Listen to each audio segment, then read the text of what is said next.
നമുക്ക് ഇന്ന് പഠിക്കാനുള്ളത് മർക്കോസിൻ്റെ സുവിശേഷം 4-ാമത്തെ അധ്യായത്തിൻ്റെ 35-ാമത്തെ വാക്യം മുതൽ 5-ാം അധ്യായത്തിൻ്റെ 43-ാമത്തെ വാക്യം വരെയാണ്. അതൊരൊറ്റ യൂണിറ്റാണ്. നമുക്കിന്ന് ഒരു സെഷൻ കൊണ്ട് അത് തീർന്നില്ലെങ്കിൽ നമുക്കത് അടുത്ത സെഷനിൽ തുടരാം. പക്ഷേ ഇതൊരു യൂണിറ്റാണ്. മർക്കോസ് 4-ാം അധ്യായം 35 മുതൽ 5-ാം അധ്യായം 43 വരെ ഒരു യൂണിറ്റാണ്. അതൊരു യൂണിറ്റാണെന്ന് പറയാൻ കാരണം, ഇപ്പോൾ 2 അധ്യായത്തിൽ കിടക്കുന്നതുകൊണ്ട് 2 യൂണിറ്റാണെന്ന് ചിന്തിക്കരുത്. അധ്യായങ്ങളും വാക്യങ്ങളും ഒക്കെ വിഭജിക്കപ്പെട്ടത് വിഷയങ്ങളുടെ അടിസ്ഥാനത്തിലൊന്നും അല്ല. അതൊരു വായനയ്ക്ക് എളുപ്പത്തിന് വേണ്ടി ബൈബിളൊക്കെ എഴുതപ്പെട്ട് നമ്മൾ തിരുവചനമായി സ്വീകരിച്ച് വർഷങ്ങൾക്ക് ശേഷമാണ് അധ്യായങ്ങളും വാക്യങ്ങളും ഒക്കെ എഴുതി ചേർക്കപ്പെട്ടത്. അതുകൊണ്ട് ബൈബിൾ പഠിക്കുന്നവരുടെ ശ്രദ്ധയ്ക്ക് ഒരു പ്രത്യേക കാര്യം ഞാൻ ഓർമ്മിപ്പിക്കുന്നത്, നമ്മളെപ്പോൾ ബൈബിൾ പഠിച്ചാലും ഒരധ്യായത്തിൽ ഒരു വിഷയം തീരുമെന്ന് വിചാരിക്കരുത്. ചിലപ്പോൾ ഒരധ്യായം കഴിഞ്ഞ് അടുത്ത അധ്യായം കയറുമ്പോഴായിരിക്കും നമ്മൾ ഈ അധ്യായത്തിൻ്റെ അർത്ഥം ചിലപ്പോൾ പിടികിട്ടുന്നത്. അതിന് ഞാൻ 2 ഉദാഹരണങ്ങൾ പറയാം, എളുപ്പത്തിൽ മനസ്സിലാവുന്ന. ഒന്നാമത്തെ ഉദാഹരണം എന്ന് പറഞ്ഞാൽ, ഈ വെളിപാട് പുസ്തകത്തിൻ്റെ 11-ാം അധ്യായം തീർന്നു കഴിഞ്ഞ് 12-ാം അധ്യായം തുടങ്ങുന്നത് ഈ സ്വർഗത്തിലൊരടയാളം കാണപ്പെട്ടു. അതിനെക്കുറിച്ച് നല്ലതായിട്ട് മനസ്സിലാവണമെങ്കിൽ 11-ാം അധ്യായത്തിൻ്റെ അവസാന വാക്യങ്ങളിലൂടെ വായിച്ചിട്ട് 12 വായിക്കുമ്പോഴേ മനസ്സിലാവും. അപ്പോൾ അതുകൊണ്ട് 11-ാം അധ്യായത്തിൽ അത് തീർന്നു, 12-ാം അധ്യായത്തിൽ പുതിയ വിഷയം ആരംഭിക്കുന്നു ഒരിക്കലും ചിന്തിക്കരുത്. മറ്റൊരു ഉദാഹരണം യോഹന്നാൻ്റെ സുവിശേഷത്തിൽ തന്നെയാണ്. 7-ാം അധ്യായം അവസാനിക്കുമ്പോൾ കർത്താവ് ഒലിവുമലയിലേക്ക് പോയി, മറ്റുള്ളവരുടെ വീടുകളിലേക്ക് പോയി. അതിരാവിലെ അവൻ ദേവാലയത്തിൽ വന്ന് പഠിപ്പിച്ചു. അതിരാവിലെ വന്ന് പഠിപ്പിച്ചു എന്ന് 8-ാം അധ്യായം തുടങ്ങുന്നു. തലേന്നത്തെ കണ്ടിന്യൂറ്റിയാണ് 7-ാം അധ്യായത്തിൻ്റെ അവസാനം പറയുന്നതിൻ്റെ. ഓരോരുത്തരും താങ്കളുടെ വീടുകളിലേക്ക് പോയി. കർത്താവട്ടെ ഒലിവുമലയിലേക്ക് പിൻവാങ്ങി. പ്രഭാതത്തിൽ അവൻ ദേവാലയത്തിലേക്ക് വന്നു. അപ്പോൾ ഇതെല്ലാം അടുത്തടുത്ത് പറയുന്ന കാര്യങ്ങൾ മാത്രമല്ല, അത് വ്യാഖ്യാനിക്കണമെങ്കിൽ തൊട്ട് മുമ്പുള്ള അധ്യായം, അതിനുശേഷം വരുന്ന അധ്യായങ്ങളെല്ലാം തമ്മിൽ നമ്മൾ വായിച്ച് മനസ്സിലാക്കിയിരിക്കണം. അപ്പോൾ അതുകൊണ്ട് ഒരധ്യായത്തിൽ ഒരു വിഷയം തീരുമെന്ന് വിചാരിക്കരുത്. ഹല്ലേലൂയ. ഇനി അടുത്തത്, അപ്പോൾ ഞാൻ അതുകൊണ്ട് പറയാൻ ആഗ്രഹിക്കുന്നത്, ഇവിടെ നമ്മൾ ശരിക്കും പറഞ്ഞാൽ മർക്കോസിൻ്റെ 4-ാം അധ്യായത്തിലെ 34 വരെയുള്ള വാക്യങ്ങളിൽ ദൈവരാജ്യത്തെക്കുറിച്ചുള്ള ഉപമകളാണ് കണ്ടത്. ആ ഉപമകൾ കണ്ടിട്ട് പെട്ടെന്ന് കടലിനെ ശാന്തമാക്കുന്ന സംഭവം വിവരിക്കുകയാണ്. അവിടെ മുതൽ മറ്റൊരു വിഷയം ആരംഭിക്കുകയാണ്. എന്താണ് ആ വിഷയം? മർക്കോസ് ഇവിടെ അവതരിപ്പിക്കുകയാണ്, കർത്താവ് യേശു ക്രിസ്തു പ്രപഞ്ചത്തിൻ്റെ മേൽ, പ്രകൃതി ശക്തികളുടെ മേൽ, പിശാചിൻ്റെ മേൽ, രോഗത്തിൻ്റെ മേൽ, മരണത്തിൻ്റെ മേൽ അധികാരമുള്ള ദൈവമാണ്. ഇത് വിവരിക്കാൻ അദ്ദേഹം ഏതാണ്ട് 4 സംഭവങ്ങൾ നമുക്ക് പറഞ്ഞു തരികയാണ്. അതായത് മർക്കോസിൻ്റെ സുവിശേഷം 4-ാം അധ്യായത്തിൻ്റെ 35 മുതൽ 5-ാം അധ്യായത്തിൻ്റെ 43 വരെ 4 സംഭവങ്ങൾ വിവരിക്കുകയാണ്. ഈ 4 സംഭവങ്ങളിലൂടെ മർക്കോസ് പറഞ്ഞു തരികയാണ്, യേശു ക്രിസ്തുവിന് പ്രകൃതി ശക്തികളുടെ മേൽ അധികാരമുണ്ട്, പിശാചിൻ്റെ മേൽ അധികാരമുണ്ട്, രോഗത്തിൻ്റെ മേൽ അധികാരമുണ്ട്, മരണത്തിൻ്റെ മേൽ അധികാരമുണ്ട്. എന്തിനാണ് ഇത് പറഞ്ഞു തരുന്നത്? മർക്കോസ് പറഞ്ഞു തരികയാണ്, മനുഷ്യനെ ഒരു കാലത്ത് ഭയപ്പെടുത്തിയിരുന്നത് പ്രകൃതിയാണ്. മതങ്ങളുടെ ഉറവിടവും ചരിത്രവും പരിശോധിക്കുന്ന ആളുകൾ, റിലിജൻ അതിൻ്റെ സ്റ്റഡിയിൽ മതങ്ങൾ ഉത്ഭവിച്ചതായി പറയുന്നത് പ്രപഞ്ച ശക്തികളുടെ മുമ്പിൽ ഭയപ്പെട്ടു നിന്ന മനുഷ്യൻ പ്രകൃതി ശക്തികളെ ദൈവമായി കണ്ട് ആരാധിക്കാൻ തുടങ്ങി എന്ന് പറഞ്ഞിട്ടാണ്. പല പ്രകൃതി ശക്തികളെയും മനുഷ്യൻ ദൈവമായി കണ്ട് ആരാധിക്കാൻ തുടങ്ങിയതിൻ്റെ പിന്നിലുള്ള കാരണം, പ്രപഞ്ചത്തിൽ പ്രകൃതിയിൽ നടക്കുന്ന മനുഷ്യനെ ഭയപ്പെടുത്തുന്ന കാര്യങ്ങളുടെ മുമ്പിൽ മനുഷ്യനുണ്ടായ ഭീതിയുടെയും ഭയത്തിൻ്റെയും അനുഭവങ്ങളിൽ നിന്നാണ്. മനസ്സിലായില്ലേ? അപ്പോൾ ഇടി വെട്ടി, അപ്പോൾ ഇടിമിന്നലിന് അതൊരു ദൈവമാണെന്ന് വിചാരിച്ചു. സൂര്യൻ അതൊരു ദൈവമാണെന്ന് വിചാരിച്ചു. മഴ, ഇന്ത്യയിൽ തന്നെ നമുക്ക് ഉദാഹരണമില്ലേ, ഇതിനെല്ലാം ദൈവമുണ്ട്. അപ്പോൾ പ്രപഞ്ചശക്തികളെ ദൈവമായി കണ്ട് ആരാധിച്ച മനുഷ്യൻ. അപ്പോൾ ഇവിടെ ആ മനുഷ്യൻ, പ്രകൃതി ശക്തികളെ അതിൻ്റെ മുമ്പിൽ ഭയപ്പെട്ടു നിന്ന മനുഷ്യൻ, പ്രപഞ്ചശക്തികളെ കണ്ട് ആരാധിച്ച ആ മനുഷ്യനോട് സുവിശേഷം പറയുകയാണ്, ഈ പ്രപഞ്ചത്തിൻ്റെ മേൽ, പ്രകൃതി ശക്തികളുടെ മേൽ നിങ്ങൾ ദൈവമായി ആരാധിക്കുന്ന സൂര്യൻ്റെ മേലും ചന്ദ്രൻ്റെ മേലും മഴയുടെ മേലും കടലിൻ്റെ മേലും തിരമാലയുടെ മേലും എല്ലാം അധികാരമുള്ള യഥാർത്ഥ ദൈവം യേശുക്രിസ്തുവാണ്. അത് പറഞ്ഞു കൊടുക്കുകയാണ്. അപ്പോൾ മനുഷ്യൻ പേടിച്ചിരുന്ന ഒരു കാര്യം, ഇന്നും ഇപ്പോൾ പ്രളയം ഓക്കി വന്നപ്പോൾ പേടിച്ചു. നമ്മൾ നല്ല മഴ പെയ്യുമ്പോൾ എപ്പോഴും പേടിയാണ് അല്ലേ? വരൾച്ച, സൂര്യതാപം, ഭയമാണ് അല്ലേ? കഴിഞ്ഞ വെയിലിന് നിങ്ങൾ ഓർക്കുന്നുണ്ടാവും, മനുഷ്യർ സൂര്യതാപം ഏറ്റു മരിച്ചു. മനസ്സിലായില്ലേ? നമ്മൾ കേട്ടുകേൾവിയില്ലാത്ത കാര്യങ്ങളാണ്. വെയിലടിച്ച് മനുഷ്യൻ മരിച്ചു പോവാണ്. അപ്പോൾ സൂര്യൻ, ചന്ദ്രൻ, അതുപോലെ നക്ഷത്രങ്ങൾ, മഴ, കടല്, പ്രപഞ്ചത്തിൻ്റെ പ്രകൃതിയുടെ ശക്തികൾ, ഇതൊക്കെ നമുക്ക് ഭയം ഉണ്ടാക്കുന്നതാണ്. പിന്നെ മനുഷ്യനെ ഭയപ്പെടുത്തുന്ന മറ്റൊരു കാര്യമാണ് പിശാച്. പിശാചിനെ മനുഷ്യന് ഭയമുണ്ട്, പിശാച്. പിന്നെ ആരംഭകാലം മുതലേ മനുഷ്യോൽപത്തി മുതലേ മനുഷ്യനെ ഭയപ്പെടുത്തിയിരുന്ന കാര്യങ്ങളാണ് ഭൂതപ്രേത പിശാചുക്കൾ. പിന്നെ മനുഷ്യൻ ഭയപ്പെടുന്നത് രോഗത്തിൻ്റെ, അല്ലേ? കൊറോണയെ മനുഷ്യർ പേടിക്കുന്നുണ്ട്, നമ്മളൊക്കെ പേടിക്കുന്നുണ്ട് കൊറോണയെ. അപ്പോൾ ഭയമുണ്ട് രോഗത്തിൻ്റെ മുമ്പിൽ. അതൊക്കെ ആരോഗ്യകരമായ ഭയമാണ്, അതിനകത്തൊന്നും തെറ്റില്ല, ഭയമാണ്. പിന്നെ മനുഷ്യൻ പേടിക്കുന്നത് മരണത്തിൻ്റെ മുമ്പിലാണ്. അങ്ങനെ മർക്കോസ് ചൂണ്ടിക്കാണിക്കുകയാണ്, മനുഷ്യ, നീ ഭയപ്പെടുന്ന പ്രകൃതി ശക്തി, നീ ഭയപ്പെടുന്ന പിശാച്, നീ ഭയപ്പെടുന്ന മഹാരോഗങ്ങൾ, നീ ഭയപ്പെടുന്ന മരണം, മനുഷ്യ, നിന്നെ ഭയപ്പെടുത്തുന്ന ഈ 4 ശക്തികൾക്ക് മീതെ അധികാരമുള്ളൊരു ദൈവത്തെ ഇതാ ഞാൻ പ്രസൻറ്റ് ചെയ്യാൻ പോവാണ്.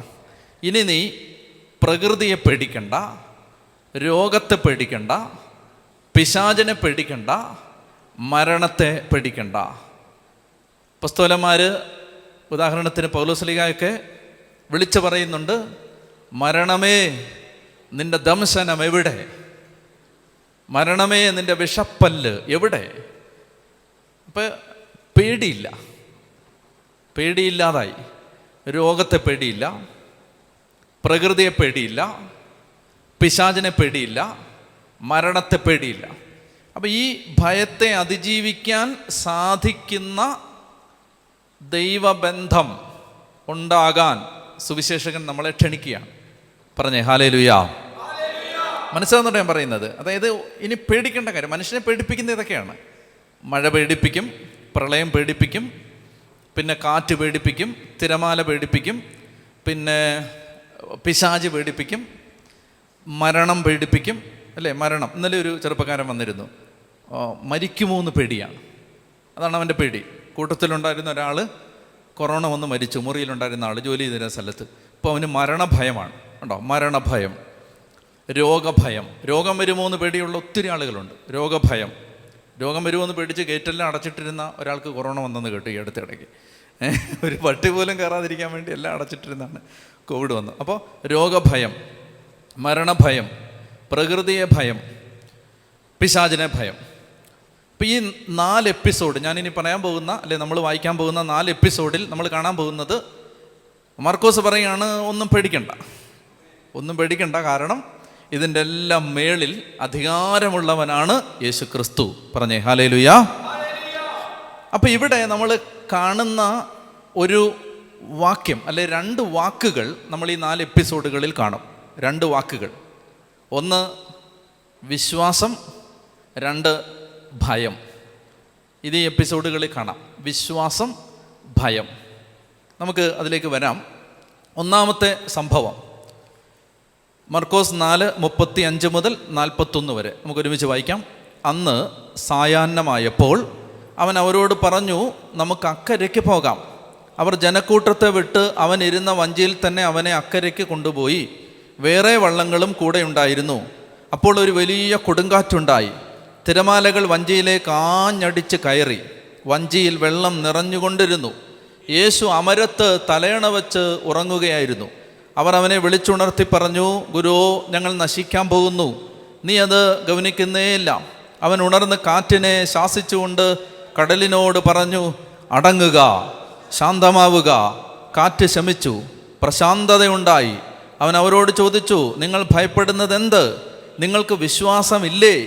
അവർ അത്യധികം ഭയന്ന് പരസ്പരം പറഞ്ഞു, ഇവൻ ആരാണ്? കാറ്റും കടലും പോലും ഇവനെ അനുസരിക്കുന്നല്ലോ. അപ്പോൾ അന്ന് വൈകിട്ടായപ്പോൾ ഈശോമിശിഹ പറഞ്ഞു നമുക്ക് അക്കരയ്ക്ക് പോവാം.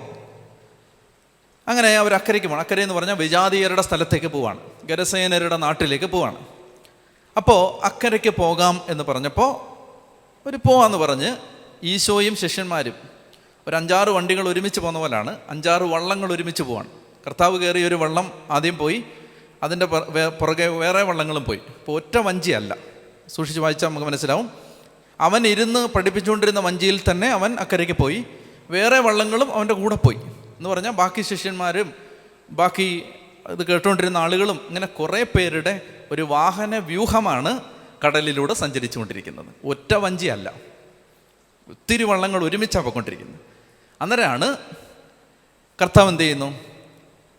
അപ്പോൾ വലിയൊരു കൊടുങ്കാറ്റുണ്ടായി, തിരമാലകൾ വഞ്ചിയിലേക്ക് ആഞ്ഞടിച്ച് കയറി, വഞ്ചിയിൽ വെള്ളം നിറഞ്ഞുകൊണ്ടിരുന്നു. യേശു അമരത്ത് തലയണ വെച്ചുറങ്ങുമായിരുന്നു. ഇത് മർക്കോസിൽ മാത്രം കാണുന്ന ഡീറ്റെയിലാണ്, തലയണ വെച്ചുറങ്ങി എന്നുള്ളത്.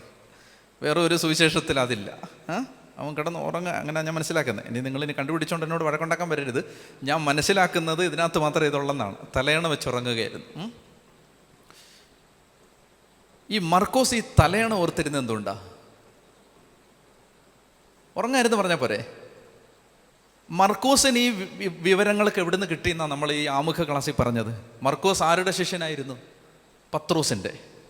മർക്കോസിന് ഇതെല്ലാം പറഞ്ഞു കൊടുത്തത് ആരാണ്? പത്രോസാണ്. ആണല്ലോ. പത്രോസ് അപ്പോസ്തലൻ്റെ ശിഷ്യനായിരുന്നു, സഹായിയായിരുന്നു, ട്രാൻസ്ലേറ്റർ ആയിരുന്നു മർക്കോസ്. അപ്പോൾ ഈ വിവരങ്ങളെല്ലാം വഞ്ചിയിൽ അക്കരെ, മർക്കോസ് ഈ കൂട്ടത്തിലില്ല, വഞ്ചിയിൽ അക്കരെ പോയതും കാറ്റടിച്ചതും ഉറങ്ങിയതൊക്കെ ആരാ പറഞ്ഞു കൊടുത്തേ?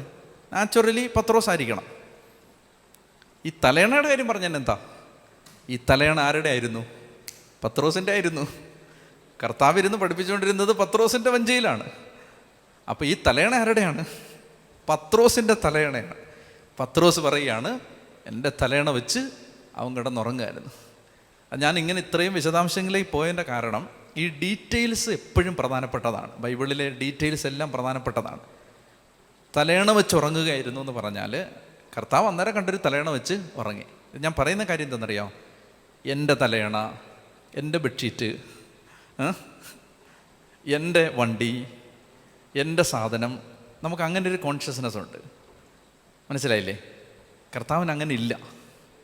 കിട്ടുന്നത് അന്നേരം ആരുടെ? പത്രോസിൻ്റെ തലയണയാണ്. തലയണയെന്ന് പറഞ്ഞാൽ ഏറ്റവും ഒരാളുടെ തുപ്പലും വൈന്ന് വരുന്നതും ഒക്കെ വീഴുന്നൊരു സാധനമല്ലേ തലയണ. അങ്ങനെ തലയണയൊന്നും ആരും പെട്ടെന്നൊന്നും മാറി, അറ്റ്ലീസ്റ്റ് ഒരു കവറെങ്കിലും മാറാതൊന്നും മാറി ഇടത്തില്ല. അപ്പോൾ തലയണ എടുത്തു എന്ന് പറഞ്ഞാൽ അത്രയും പോലും ഒരു ഹൈജീനിക് കോൺഷ്യസ്നെസ് ഇല്ലാതെ കർത്താവ് അത്രയും പോലും താഴാൻ തയ്യാറായ ഒരാളാണ്. കിട്ടിയൊരു തലയണ എടുത്ത് വെച്ച് കിടന്ന് ഉറങ്ങി. അപ്പോൾ എന്തോ ആയിക്കോട്ടെ, ഈശോ അമരത്ത് തലയണ വെച്ച് ഉറങ്ങുമായിരുന്നു. എൻ്റെ ചോദ്യം അതിനേക്കാൾ തലയണയൊക്കെ ആവശ്യമില്ലാത്ത ഡീറ്റെയിൽസാണ്, കളഞ്ഞാലും കുഴപ്പമില്ല. കളയരുതാത്തൊരു ഡീറ്റെയിലുണ്ട്. എന്താ ഈ ഉറങ്ങിപ്പോയേ? കർത്താവ് എന്തുകൊണ്ട് ഉറങ്ങി പറയാമോ? എപ്പോഴാണ് പോകുന്നത് ഇവർ? അന്ന് സായാഹ്നമായപ്പോൾ. തൊട്ടു മുമ്പത്തെ അധ്യായം നമ്മൾ കണ്ടതാണ്. അതായത് 4-ാം അധ്യായം 1 മുതൽ 34 വരെയുള്ള വാക്യങ്ങൾ അന്നത്തെ ദിവസത്തെ ടീച്ചിങ് ആണ്. കണ്ടിന്യൂസ് ആയിട്ട് പഠിപ്പിച്ചുകൊണ്ടിരിക്കുകയാണ്. നിങ്ങൾ പഠിപ്പിച്ചിട്ടുള്ള ആരെങ്കിലും എന്നെ കേൾക്കുന്നുണ്ടെങ്കിൽ നിങ്ങൾക്കിത് മനസ്സിലാവും. ഒരു മനുഷ്യൻ കിളയ്ക്കുന്നതിനേക്കാളും എക്സോസ്റ്റഡ് ആവുന്ന പരിപാടിയാണ് പഠിപ്പിക്കുന്നത്. പെട്ടെന്ന് തളരും, അത്രയും തളരുന്ന പരിപാടിയാണ് ടീച്ചിങ്. അപ്പോൾ രാവിലെ മുതൽ സ്കൂളിലോ കോളേജിലോ ഒക്കെ പഠിപ്പിക്കുന്ന ടീച്ചേഴ്സിന് ഇത് മനസ്സിലാവും. അവർ വൈകുന്നേരം വീട്ടിൽ ചെല്ലുമ്പോൾ ഒരു മടുത്തും തളർന്നുമൊക്കെ വീട്ടിൽ ചെല്ലുന്നത്. പ്രത്യേകിച്ച് ചെറിയ ക്ലാസ്സിലെ പിള്ളേരെയൊക്കെ പഠിപ്പിച്ചിട്ടുള്ള ടീച്ചേഴ്സിന് അറിയാം എന്തുമാത്രം എക്സോസ്റ്റഡ് ആയിട്ടാണ് അവർ വീട്ടിലേക്ക് ചെല്ലുന്നത്. അപ്പോൾ രാവിലെ മുതൽ വൈകുന്നേരം വരെ പഠിപ്പിച്ചുകൊണ്ടിരുന്ന കർത്താവ് വൈകുന്നേരം ആയപ്പോൾ മടുത്ത് കിടന്നുറങ്ങുകയാണ്. ഞാനിത് വായിച്ചുകൊണ്ടിരുന്ന സമയത്ത് അന്നേരം ഞാൻ കുറച്ച് നേരം നിന്നു. പിന്നെ എനിക്ക് മുന്നോട്ട് പോകാൻ പറ്റിയില്ല. ഈ മടുത്ത് കിടന്ന് ഉറങ്ങുന്ന കർത്താവ്. 2 തരത്തിൽ മനുഷ്യൻ ഉറങ്ങാം. മടി പിടിച്ച് ഉറങ്ങാം, മടുത്ത് ഉറങ്ങാം. കർത്താവ് മടുത്തുറങ്ങുകയാണ്. ഈ ഉറക്കത്തിൽ ദൈവം സംസാരിക്കുന്നതിനെ കുറിച്ച് ബൈബിളിലുണ്ട്. തൻ്റെ പ്രിയപ്പെട്ടവർ ഉറങ്ങുമ്പോൾ കർത്താവ് അവർക്ക് വേണ്ടത് നൽകും, രാത്രിയിലും എൻ്റെ അന്തരംഗത്തിൽ പ്രബോധനം തരും. അതുപോലെ തന്നെ യൗസേപ്പ് പിതാവ് ഉറങ്ങുമ്പോഴാണ് കർത്താവ് സംസാരിക്കുന്നത്, അവന് സ്വപ്നത്തിലാണ് സംസാരിക്കുന്നത്. സാമുവേൽ വാഗ്ദാന പേടകത്തിൻ്റെ അടുത്ത് കിടന്ന് ഉറങ്ങുമ്പോഴാണ് സംസാരിക്കുന്നത്. ഈ ഉറക്കം അത്ര മോശമല്ല, ഉറങ്ങുന്നത് നല്ലതാണ്. പക്ഷേ മടിച്ചുറങ്ങരുത്, മടുത്തുറങ്ങണം. മടി പിടിച്ചുറങ്ങരുത്, മടുത്തുറങ്ങണം. ഈ മടുത്തുറങ്ങണമെങ്കിൽ നല്ലപോലെ പണിയെടുക്കണം. നല്ലതുപോലെ പണിയെടുത്തിട്ട് മടുത്തുറങ്ങിയാൽ മടുത്തുറങ്ങുന്നവൻ്റെ സ്വപ്നങ്ങളിൽ ദൈവം ഇറങ്ങി വന്ന് സംസാരിക്കും. മടി പിടിച്ചുറങ്ങുന്നവൻ്റെ സ്വപ്നങ്ങളിലല്ല, മനസ്സിലായില്ലേ? മടുത്തുറങ്ങുന്നവൻ്റെ സ്വപ്നങ്ങളിൽ കർത്താവ് വരും. ഹല്ലേലൂയാ. അപ്പോൾ കർത്താവ് തളർന്നുറങ്ങുകയാണ്. നിങ്ങളൊന്ന് ആലോചിച്ച് നോക്കിയേ, വൈകുന്നേരം വരെ ഒരു വള്ളത്തിൽ ഇങ്ങനെ നിന്ന് സംസാരിക്കുകയാണ്. സംസാരിക്കുക എന്ന് പറഞ്ഞാൽ ഇന്നിപ്പോൾ ഈ മൈക്കുണ്ട് എനിക്ക്, അപ്പോൾ ഉച്ചഭാഷിണിയുണ്ട്. എൻ്റെ സ്വരം ഉച്ചത്തിലാക്കുന്ന ഒരു യന്ത്രത്തിൻ്റെ സഹായത്തോടാണ് ഞാൻ സംസാരിച്ചുകൊണ്ടിരിക്കുന്നത്. എനിക്ക് അത്രയും എക്സോസ്റ്റഡ് ആവേണ്ട ആവശ്യമില്ല. കർത്താവ് അങ്ങനല്ല. കർത്താവിനെ സംബന്ധിച്ച് കടൽ തീരമാണ്. കടൽ തീരത്തിൽ നിങ്ങൾ സംസാരിച്ചിട്ടുണ്ടോ? ഉറക്കെ സംസാരിക്കേണ്ടി വരും. കാരണം ഈ തിരമാലയുടെ ആരവമുണ്ട്, ഈ കടലിരമ്പമുണ്ട്. ഒരു സൈലൻ്റായ പ്ലേസ് അല്ല കടൽ തീരം. അവിടെ തിരമാലയുടെ ശബ്ദമുണ്ട്, കാറ്റുണ്ട്, മത്സ്യബന്ധന തൊഴിലാളികൾ, മത്സ്യം വിൽക്കുന്ന ആളുകളുടെ സംസാരമുണ്ട്. എല്ലാവരും വരുന്ന സ്ഥലമാണ്, തെരുവാണ്, ക്രൗഡഡായ പ്ലേസാണ്. അവിടെ ഒത്തിരി ബഹളമുണ്ട്. അതിനിടയിൽ നിങ്ങൾക്ക് സംസാരിക്കണമെങ്കിൽ നിങ്ങൾ ഉച്ചസ്ഥായിയിൽ സംസാരിക്കണം, ഉച്ചസ്വരത്തിൽ സംസാരിക്കണം. നിങ്ങളുടെ ശബ്ദത്തിൻ്റെ പരമാവധി വോളിയം, നിങ്ങളുടെ സ്വരത്തിൻ്റെ പരമാവധി വോളിയം എടുത്ത് സംസാരിക്കണം. അങ്ങനെ രാവിലെ മുതൽ വൈകുന്നേരം വരെ ഒരാൾ സംസാരിച്ചാൽ അയാൾ മടുത്തു, തീർന്നു. പോരാത്തതിന് ഉച്ചയ്ക്ക് ഭക്ഷണം കൊണ്ടുവന്ന് കൊടുക്കുന്നു, രാവിലെ ബ്രേക്ക്ഫാസ്റ്റ് കൊടുക്കുന്നു, ഇടയ്ക്ക് ജ്യൂസ് കൊടുക്കുന്നു, ഒന്നും ഇല്ലല്ലോ. ഇന്ന് കഴിച്ചിട്ടും ഉണ്ടാവില്ല, മടുത്തു. അങ്ങനെ മടുത്തപ്പോൾ കർത്താവ് പ്രസംഗം കഴിഞ്ഞ ഉടനെ നമ്മുടെ കൂട്ട് ഇന്നെങ്ങനെ ഉണ്ടായിരുന്നു എന്ന് ചോദിക്കുന്നതിന് പകരം ഉറങ്ങി, കിടന്നുറങ്ങി. അങ്ങനെ തളർന്ന് ഉറങ്ങിപ്പോയി. ഉറങ്ങിയപ്പോൾ ഈ കടൽ ഇളകി. ഈ ഗലീലി കടലിൻ്റെ ഒരു പ്രത്യേകത, ഇത് കടലെന്ന് ശരിക്കും പറയാൻ പറ്റില്ല. സംഖ്യ 34:11 കുറിച്ച് വെച്ചാൽ മതി, വായിക്കണ്ട. സംഖ്യ 34:11 ഇതിനെക്കുറിച്ച് പറയുന്നുണ്ട്. കിന്നേരത്ത് കടൽ എന്നാണ് ഇതിന് പറയുന്നത്. കിന്നേരത്ത് കടൽ, കിന്നേരത്ത് കടൽ അതാണ് എൻ്റെ പേര്.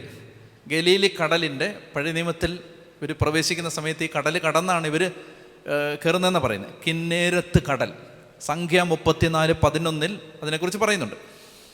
അപ്പോൾ ആ ഗലീലി കടലെന്ന് പറഞ്ഞാൽ വലിയൊരു, നമ്മൾ ഈ അറബിക്കടലും ഒക്കെ കണ്ടിട്ടുള്ള ആളുകൾക്ക് ഇത് കടലല്ല, ഇത് ശരിക്കും ഒരു തടാകമാണ്. ഒരു തടാകമാണ് എന്ന് വെച്ചാൽ 7 മൈൽ വീതിയും 13 മൈൽ നീളവുമുള്ള ഗലീലിക്കും ദെക്കപ്പോളീസിനും ഇടയിൽ, ദെക്കപ്പോളീസ് എന്ന് പറഞ്ഞാൽ ഇന്നത്തെ ഗോലാൻ കുന്നുകൾ, വെടിയുച്ചകൾ നിലയ്ക്കാത്ത ഗോലാൻ കുന്നുകൾ, പലസ്തീൻ ഇസ്രായേൽ പ്രശ്നത്തിനിടയിൽ ഷെല്ലുകൾ വന്ന് വീഴുന്ന കുന്നുകളാണത്. അപ്പോൾ ആ ദെക്കപ്പോളീസിനും ഗലീലിക്കും ഇടയിൽ കിടക്കുന്ന ഒരു ചെറിയ തടാകം, 7 മൈൽ വീതി 13 മൈൽ നീളവുമുള്ള ഗലീലിക്കും ഗോലാൻ കുന്നുകൾക്കും ഇടയിൽ കിടക്കുന്ന ചെറിയൊരു തടാകം. പക്ഷെ ഇതിൻ്റെ ഒരു പ്രശ്നം എന്താ വെച്ചാൽ, കടലെന്ന് പറയാൻ കാരണം ഒരു മുന്നറിയിപ്പുമില്ലാതെ പെട്ടെന്ന് കാറ്റ് വീശും, വെള്ളമിളകും. അങ്ങനെ ഒരു കൊടുങ്കാറ്റുണ്ടാവുന്ന, കൊടുങ്കാറ്റ് മുന്നറിയിപ്പുകളില്ലാതെ വരുന്ന കൊടുങ്കാറ്റിന് കുപ്രസിദ്ധമായിരുന്നു ഈ ഗലീലി കടൽ. അപ്പോൾ എപ്പോൾ വേണേലും കാറ്റ് വീശാം. പക്ഷേ ശിഷ്യന്മാർക്ക് പോയി പരിചയമുള്ളത് കൊണ്ട് അവർക്ക് ഒരു കോൺഫിഡൻസ് ഉണ്ട്. അവരിങ്ങനെ പോവാണ്, കർത്താവ് ഉറങ്ങുകയാണ്. അങ്ങനെ ഉറങ്ങുന്ന സമയത്ത് പെട്ടെന്ന് കാറ്റടിച്ചു, വലിയ കൊടുങ്കാറ്റുണ്ടായി. തിരമാലകൾ വഞ്ചിയിലേക്ക് ആഞ്ഞടിച്ച് കയറി, വഞ്ചിയിൽ വെള്ളം നിറഞ്ഞുകൊണ്ടിരുന്നു. ഈ കടൽ ഇളക്കിയത് ആരാണെന്ന് അടുത്ത എപ്പിസോഡ് കണ്ടാൽ മനസ്സിലാവും. അതായത് നിങ്ങൾ 3 സുവിശേഷത്തിലും ഈശോ കൊടുങ്കാറ്റിനെ ശാന്തമാക്കുന്നതിന് തൊട്ട് ശേഷം വരുന്നത് പിശാച് ബാധിതനെ സുഖപ്പെടുത്തുന്ന സംഭവമാണ്. അപ്പോൾ ഈ കടൽ ഇളക്കിയത് ആരാണ് എന്ന് മനസ്സിലാകണമെങ്കിൽ 5-ാം അധ്യായത്തിൻ്റെ 1 മുതലുള്ള പൈശാചിക ബാധയെ പുറത്താക്കുന്ന സംഭവം വായിക്കുമ്പോൾ മനസ്സിലാവും. ഈ പിശാചാണ്, ആ നാട്ടിലുള്ള പൈശാചിക ശക്തികളാണ് ശരിക്കും പറഞ്ഞാൽ കടലിളക്കുന്നത്. അപ്പോൾ ഇതൊരു പൈശാചിക ആക്രമണമാണ്. പക്ഷെ കർത്താവ് ഉറങ്ങുകയാണ്, മനസ്സിലായില്ലേ? ഒരു വലിയ പൈശാചിക ആക്രമണം നടക്കുമ്പോഴും കർത്താവ് സമാധാനമായിട്ട് കിടന്നുറങ്ങുകയാണ്. പത്രോസിൻ്റെ വഞ്ചിയിൽ കിടന്ന് ഇങ്ങനെ ഉറങ്ങുന്നൊരു കർത്താവിനെ പത്രോസ് കണ്ടിട്ടുണ്ട്. അതുകൊണ്ട് പത്രോസ് ഇതുപോലെ പിന്നൊരിക്കൽ ഉറങ്ങി. അപ്പസ്തോല പ്രവർത്തനം 12-ാം അധ്യായത്തിൽ പെസഹാ തിരുനാളിൻ്റെ തലേ രാവിൽ പിറ്റേ ദിവസം തൂക്കിക്കൊല്ലാൻ വേണ്ടി, വെട്ടിക്കൊല്ലാൻ വേണ്ടി, വിചാരണ ചെയ്ത് വധിക്കാൻ വേണ്ടി ഹെറോദ് അഗ്രിപ്പ വിധി വാചകം ഉച്ചരിച്ച് വിധിസ്ഥലത്തേക്ക് കൊണ്ടുപോകാൻ വേണ്ടി ഒരു ജയിലിലിട്ട് 4 പട്ടാളക്കാരെ വീതം 4 ഷിഫ്റ്റുകളിലായി 16 പേരെ കാവൽ നിർത്തി 2 ചങ്ങല കൊണ്ട് ബന്ധിച്ച് ജയിലിലിട്ട പിറ്റേ ദിവസം മരിക്കുകയാണ്. പിറ്റേ ദിവസം തിരുനാൾ കഴിഞ്ഞാൽ ഉടനെ കൊല്ലും. അങ്ങനെ കൊല്ലാൻ വേണ്ടി കൊണ്ടിട്ട ആ രാത്രിയിൽ അപ്പോസ്തലപ്രവർത്തനം 12 നമ്മൾ വായിക്കുന്നു, പത്രോസ് 4 പടയാളികൾക്ക് മധ്യേ 2 ചങ്ങലകളാൽ ബന്ധിതനായി കിടന്ന് ഉറങ്ങുകയായിരുന്നു. പിറ്റേ ദിവസം കൊല്ലാൻ പോവുക. പത്രോസ് ഇതെങ്ങനെ പഠിച്ചേ? പത്രോസ് കണ്ടത് ഈ കടലിരമ്പുമ്പോഴും ഈ കാറ്റ് വീശുമ്പോഴും ഒന്നും അറിയാതെ കിടന്നുറങ്ങുന്ന കർത്താവിനെ കണ്ടു വളർന്ന ആളാണ്. അതുകൊണ്ട് പേടിയില്ല. അപ്പം അങ്ങനെ ഈശോ അമരത്ത് തലയിണ വെച്ച് ഉറങ്ങുകയായിരുന്നു. അവർ അവനെ വിളിച്ചുണർത്തി പറഞ്ഞു, ഗുരു. കണ്ടോ എന്താ ശിഷ്യന്മാർ ഈശോയെ വിളിക്കുന്നത്? ടീച്ചർ, ഗുരു. എന്താ ഗുരു എന്ന് വിളിക്കാൻ കാരണം? ഒരു ദിവസം മുഴുവൻ ടീച്ചർ പഠിപ്പിച്ചുകൊണ്ടിരിക്കുകയായിരുന്നു. ഗുരു, ഞങ്ങളിതാ നശിക്കുന്നു, നീ അത് ഗവനിക്കുന്നില്ലേ? അവൻ ഉണർന്ന് കാറ്റിനെ ശാസിച്ചുകൊണ്ട് കടലിനോട് പറഞ്ഞു, അടങ്ങുക, ശാന്തമാവുക. കാറ്റ് ശമിച്ചു, പ്രശാന്തതയുണ്ടായി. അപ്പോൾ കാറ്റിനെ ശാസിച്ചു എന്നാണ് പറഞ്ഞത്. റബ്യൂക്ഡ്, ശാസിച്ചു. കണ്ടോ, ഞാൻ പറഞ്ഞില്ല ഇതൊരു പൈശാചിക ബാധയാണ്. കാറ്റ് നിൽക്കട്ടെ എന്ന് പറയല്ല, കാറ്റെ നിന്നെ ഞാൻ ശാസിക്കുന്നു എന്നാണ് പറഞ്ഞത്. ശാസിച്ചു. അപ്പോൾ ഇങ്ങനെയൊക്കെ ഇളക്കി വിടാം പിശാചിന്, ഇങ്ങനെയൊക്കെ പ്രതിസന്ധികൾ സൃഷ്ടിക്കാം. അതിൻ്റെ ഉദാഹരണമായിട്ട് കണ്ടാൽ മതി. അപ്പോൾ കാറ്റിനെ ശാസിച്ചു, കടലിനോട് പറഞ്ഞു, അടങ്ങുക, ശാന്തമാവുക. കാറ്റ് ശമിച്ചു, പ്രശാന്തതയുണ്ടായി. അടുത്ത ചോദ്യം അവൻ അവരോട് ചോദിച്ചു, നിങ്ങൾ ഭയപ്പെടുന്നത് എന്തിന്? വിശ്വാസമില്ലേ? ഭയം, വിശ്വാസം, ഭയം, വിശ്വാസം. ഇതിങ്ങനെ ആവർത്തിച്ച് കാണുന്ന 2 വാക്കുകളാണ്, ഭയം, വിശ്വാസം. വിശ്വാസത്തിൻ്റെ വിപരീത പദം അവിശ്വാസമല്ല, ഭയമാണ്. മനസ്സിലായോ? വിശ്വാസത്തിൻ്റെ വിപരീത പദം അൺബിലീഫ് അല്ല. ഫെയ്ത്തിൻ്റെ ഓപ്പോസിറ്റ് അൺബിലീഫ് അല്ല, ഫിയറാണ്, ഭയമാണ്. എന്താ കാര്യം? ഇത്രയേ ഉള്ളൂ, വിശ്വാസമുള്ളവന് പേടിയുണ്ടാവില്ല, പേടിയുള്ളവന് വിശ്വാസമില്ല. സിമ്പിളാണ്. എന്തുകൊണ്ടാണ് ഭയപ്പെടാതിരിക്കേണ്ടത്? ഇവിടെ ഈ കോണ്ടെക്സ്റ്റിൽ വെറുതെ ഒന്ന് ചിന്തിച്ചേ, സമാധാനമായിട്ടിരുന്ന് ചിന്തിച്ചേ. ഈ കോണ്ടെക്സ്റ്റിൽ എന്തുകൊണ്ടാണ് പേടിക്കരുതെന്ന് പറയുന്നത്? കാറ്റടിച്ചാൽ പേടിക്കില്ലേ? കടലിരമ്പിയാൽ പേടിക്കില്ലേ? എന്തുകൊണ്ടാണ് പേടിക്കരുതെന്ന് പറയുന്നേ? എന്തുകൊണ്ടാണ് പേടിക്കരുതെന്ന് പറയുന്നത്? അതായത് 2 സാധ്യതയെ സംഭവിക്കൂ. ഇവിടെ 2 പോസിബിലിറ്റിയേ ഉള്ളൂ. എന്താണ്? ഒന്നുകിൽ കർത്താവ് ഉള്ളതുകൊണ്ട് ഇത് മുങ്ങില്ല, ഒരു സാധ്യത, പേടിക്കേണ്ട കാര്യമില്ല, കർത്താവ് ഉണ്ടല്ലോ, ഇത് മുങ്ങില്ല, ഒന്നാമത്തെ സാധ്യത. രണ്ടാമത്തെ സാധ്യത, മുങ്ങിയാലും കൂടെ മുങ്ങാൻ കർത്താവുണ്ടല്ലോ, അതുകൊണ്ട് പേടിയില്ല. 2 പോസിബിലിറ്റി അല്ലേ ഉള്ളൂ. പേടിക്കേണ്ടാത്തത് പ്രശ്നമില്ലാത്തത് കൊണ്ടല്ല, പ്രശ്നത്തിൽ കർത്താവ് ഉള്ളത് കൊണ്ടാണ് പേടിക്കരുത് എന്ന് പറയുന്നത്. അപ്പോൾ യഥാർത്ഥത്തിൽ എന്താ സമാധാനം? പ്രശ്നമില്ലാതിരിക്കുന്നതല്ല സമാധാനം. പ്രശ്നത്തിൻ്റെ നടുവിലും കവർ ചെയ്യാൻ ഒരാളുണ്ട് എന്നതാണ് സമാധാനം. ജീവിതത്തിൽ ഒരു ക്രൈസിസും ഇല്ലാത്തതിൻ്റെ പേരല്ല സമാധാനം, മറിച്ച് എല്ലാ ക്രൈസിസും ഉള്ളപ്പോഴും കൂടെ കർത്താവുണ്ട് എന്നതാണ് സമാധാനം. ഇവിടെ ഒരു സ്വാഭാവികമായ സംശയം വരാം. സംശയം എന്താണ്? കർത്താവിന് ഇതൊക്കെ അറിയാം. എന്ത്? കാറ്റടിക്കും, ശാസിക്കും, നിൽക്കും, അപ്പോൾ അക്കരെ എത്തും. അങ്ങനെ ഈ കാറ്റിനെ ശാസിക്കാൻ ഇവന് പറ്റുമെങ്കിൽ ചോദ്യം വരാം, പിന്നെന്തിനാ ഈ കാറ്റടിച്ചേ? ഉത്തരം ഇത്രയേ ഉള്ളൂ, കാറ്റടിച്ചില്ലെങ്കിൽ ചില കാര്യങ്ങൾ നമ്മൾ അറിയാതെ പോകും. കാറ്റടിച്ചാൽ മാത്രം നമുക്ക് തിരിച്ചറിവുണ്ടാകുന്ന ചില അനുഭവങ്ങളുണ്ട്. കാറ്റടിച്ചാൽ മാത്രമേ അതുണ്ടാവൂ. എന്താണ് ഇവിടെ ഉണ്ടാവാൻ സാധ്യതയുള്ള അനുഭവം? എന്താണ് ഇവിടുത്തെ അനുഭവം? ഇത്രയേ ഉള്ളൂ, അതായത് ഏത് കാറ്റടിച്ചാലും, ഈ കടൽ എത്ര ആർത്തിരമ്പിയാലും, ഈ സാഗരഗർജനം എത്ര ശക്തമായി ഉയർന്നാലും, ഈ വീശിയടിക്കുന്ന കാറ്റിൻ്റെ നടുവിലൂടെയും അലറുന്ന ഈ തിരമാലകൾക്ക് നടുവിലൂടെയും ഒരു പോറൽ പോലും ഏൽപ്പിക്കാതെ നിന്നെ അക്കരെ എത്തിക്കാൻ നിന്റെ അടുത്ത് കിടന്നുറങ്ങുന്നവന് ശക്തിയുണ്ടെന്ന് നീ തിരിച്ചറിയാനായിരുന്നു ഈ കാറ്റ്. ഈ കാറ്റില്ലേ അതറിയില്ല. ഈ ചെങ്കടലിലേക്ക് വളരെ നമുക്ക് ക്ലാസിക്കലായിട്ട് പറയാൻ പറ്റുന്നൊരു എക്സാമ്പിൾ ചെങ്കടലിൻ്റെയാണ്. ചെങ്കടലിലേക്ക് ഇവരെ വിടുന്നത് വളരെ കൗതുകരമായ രീതിയിലാണ്. അതായത് ശരിക്കും പറഞ്ഞാൽ ഏതാനും ദിവസങ്ങൾ കൊണ്ട് നടന്നെത്താവുന്ന ദൂരമേ ഉള്ളൂ ഈ കാനാൻ ദേശത്തേക്ക്. ഈജിപ്തിൽ നിന്ന് അവർ പുറപ്പെട്ടപ്പോൾ ഫിലിസ്തീനയുടെ ദേശത്തൂടെ പോയാൽ ഏതാനും ദിവസങ്ങൾ കൊണ്ട്, കഷ്ടിച്ചൊരു മാസം കൊണ്ട് എത്താവുന്ന ദൂരമേ ഉള്ളൂ. പക്ഷേ കർത്താവ് അവരെ വിട്ടില്ല. അതിൽ വിടാതെ ചെങ്കടലിന് നേരെ വിട്ടു. നമുക്ക് ലോജിക്കലായിട്ട് ചിന്തിക്കുന്ന ഏതൊരാൾക്കും മനസ്സിൽ സംശയം വരെ, എന്തിനാണ് ഈ ചെങ്കടലിന് നേരെ വിട്ടത്? മര്യാദയ്ക്ക് ഏറ്റവും സേഫായ സ്ഥലത്തൂടെ എത്തിച്ചൂടെ? പക്ഷേ ഈ ജനം വന്ന് ചെങ്കടലിന് മുമ്പിൽ നിൽക്കുകയാണ്. പുറകിൽ ഉഗ്രകോപത്തോടെ ഈ ജനതയെ മുഴുവൻ അപ്പാടെ തുടച്ചു നീക്കാനുള്ള ക്രോധാവേശത്തോടെ സൈന്യവുമായി പാഞ്ഞു വരുന്ന ഫറവോ പിന്നിലുണ്ട്. മുന്നിൽ ഈ അലറിയാർക്കുന്ന മഹാസാഗരമുണ്ട്. രണ്ട് വശത്തേക്കും പോയ ചതുപ്പ് നിലങ്ങളും അതിൻ്റെ ഒടുവിൽ മഹാമലകളും. അപ്പോൾ മുന്നോട്ടോടിയാൽ രക്ഷയില്ല, പിന്നോട്ട് തിരിയാൻ പറ്റില്ല. മരണം പിന്നിലുമുണ്ട്, മുന്നിലുമുണ്ട്, ഇടത്തുമുണ്ട്, വലത്തുമുണ്ട്. മുന്നിലേക്ക് നോക്കിയിട്ട് പ്രതീക്ഷയില്ല, പിന്നിലേക്ക് നോക്കിയിട്ട് പ്രതീക്ഷയില്ല, ഇടത്തും വലത്തും പ്രതീക്ഷയില്ല. ഇനിയിപ്പോൾ നോക്കാൻ ഒറ്റ ഡയറക്ഷനേ ഉള്ളൂ, മേളിലോട്ട്. അതുകൊണ്ട് അവർ മേളിലോട്ട് നോക്കി. മുന്നിൽ നിന്ന ആൾ ആദ്യം നോക്കി, മോശ എന്നാ ചെയ്യും? ഈ ജനതയെ എന്തുമാത്രം പെടാപ്പാട് പെട്ടിട്ടാണ് പുറത്തു കൊണ്ടുവന്നതെന്നറിയാമോ? ഇപ്പം ഇതാ ഈ മഹാസാഗരം നക്കിത്തുടയ്ക്കാൻ കാത്തു നിൽക്കുമ്പോൾ എന്തു ചെയ്യും? കർത്താവ് പറഞ്ഞു, വടി നീട്ടാൻ പറഞ്ഞു. വടി നീട്ടി കടൽ വിഭജിച്ചു. ജനം അക്കരെ എത്തി. ചെങ്കടലിന് ഇക്കരെ നിന്ന ജനമല്ല ചെങ്കടലിന് അക്കരെ നിൽക്കുന്നത്. അവർക്ക് മനസ്സിലായി ഒരു ദൈവമുണ്ട്. ആ ദൈവം ഈ കടലിനേക്കാളും ഈ ഫറവോയെക്കാളും ഈ തിരമാലയെക്കാളും ശക്തിയുള്ളൊരു ദൈവമാണ്.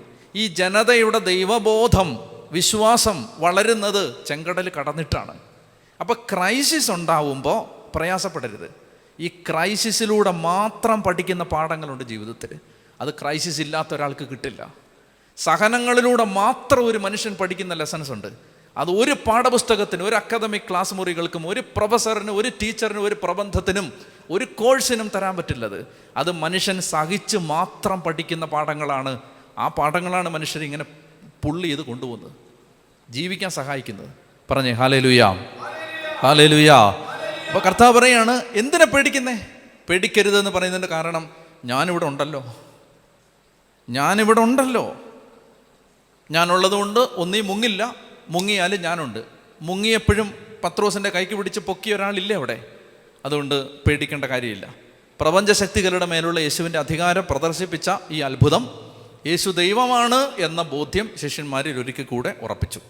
ഈ അത്ഭുതം കഴിയുമ്പോൾ അവർ കുറച്ചുകൂടെ വ്യക്തമായി. അവർ ചോദിക്കുന്ന ചോദ്യം എന്താണ്? ചോദിക്കുന്ന ചോദ്യം, ഇവൻ ആരാണ്? ടീച്ചറേന്നാണ് വിളിച്ച നേരത്തെ. സാറേ ഞങ്ങൾ നശിക്കാൻ പോകുന്നു എന്ന് പറഞ്ഞാണ്. അടുത്ത ചോദ്യം ഇതാണ്, ഇവൻ ആരാണ്? കാറ്റും കടലും പോലും ഇവനെ അനുസരിക്കുന്നല്ലോ. കണ്ണുകളടച്ച് പ്രാർത്ഥിക്കാം. കർത്താവേ, ഈ നിമിഷങ്ങളിൽ അങ്ങ് തരുന്ന വെളിപ്പെടുത്തലുകൾക്കും ബോധ്യങ്ങൾക്കും ഞങ്ങൾ നന്ദി പറഞ്ഞ് പ്രാർത്ഥിക്കുന്നു. ഭയം ഞങ്ങളിലുണ്ട്. പലപ്പോഴും ഞങ്ങളുടെ മനസ്സ് പതറുകയും ഭീതിപ്പെടുകയും നിരാശപ്പെടുകയൊക്കെ ചെയ്യുന്നുണ്ട്. വിശ്വാസത്തിൻ്റെ കുറവാണത് എന്ന് ഞങ്ങൾ മനസ്സിലാക്കുന്നു. ഭയത്തിൻ്റെ വിപരീത ഭാവമാണ് വിശ്വാസമെന്ന് തിരിച്ചറിയുന്നു. കർത്താവേ, ശിഷ്യന്മാരിൽ ആ വിശ്വാസം വളർന്നു വന്നതുപോലെ ഞങ്ങളെയും വിശ്വാസത്തിൽ അങ്ങ് വളർത്തണമേ എന്ന് ഞങ്ങൾ പ്രാർത്ഥിക്കുന്നു. യേശുവേ നന്ദി, യേശുവേ സ്തുതി, യേശുവേ ആരാധന. പിതാവിൻ്റെയും പുത്രൻ്റെയും പരിശുദ്ധാത്മാവിൻ്റെയും നാമത്തിൽ ആമേൻ.